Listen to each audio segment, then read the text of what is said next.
hello guys के खबर आज चाहिँ मसँग यो 4K अल्ट्रा एचडी क्यामेरा छ हैन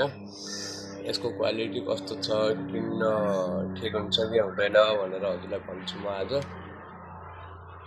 यो चाहिँ हिजो मात्र मैले पाएको डेलिभरी भएको कहाँदेखि मगाएको कसरी मगाएको पनि भन्छु यसलाई अन गरौँ है त पावर बटन यता छ मोड छ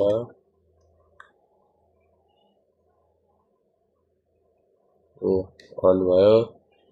स्पोर्ट क्यामेरा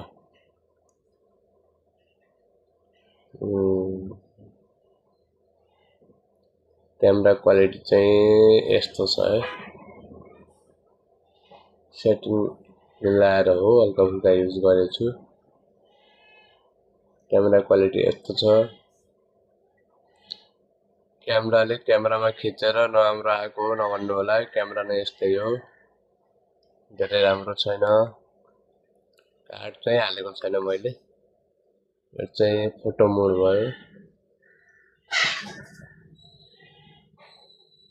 क्वालिटी यस्तो छ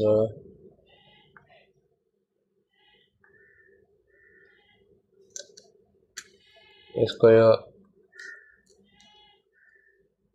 वाइफाईले पनि काम गरिरहेको छैन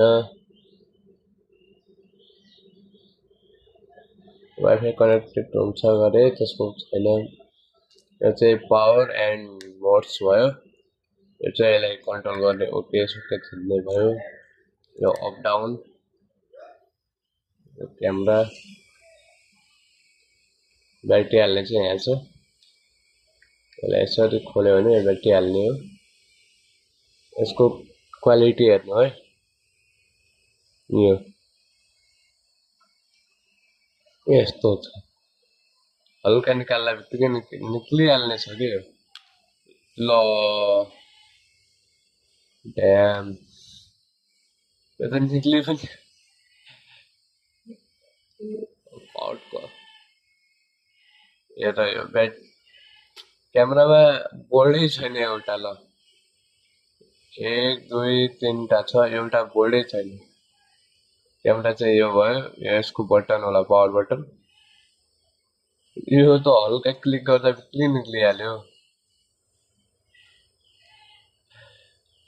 ल यो कसैले किन्न चाहनु भएको छ भने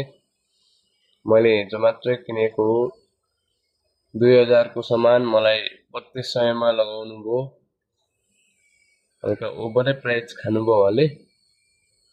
3200 मा लगाएर चार्ज पनि टिक्दैन क्वालिटी पनि राम्रो छैन